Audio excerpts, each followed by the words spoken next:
Voy buni hidini. Shunaqangi zo'r pishibdi.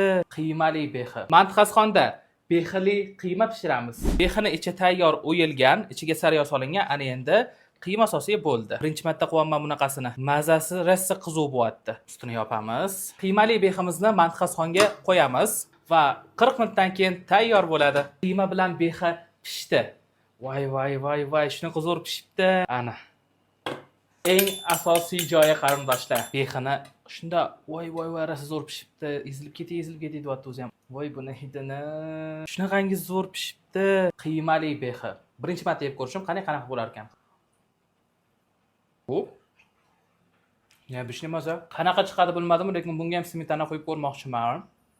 Qani smetana bilan qanday ketar ekan? Обязательно behiga qiyma solib pishirib ko'ringlar.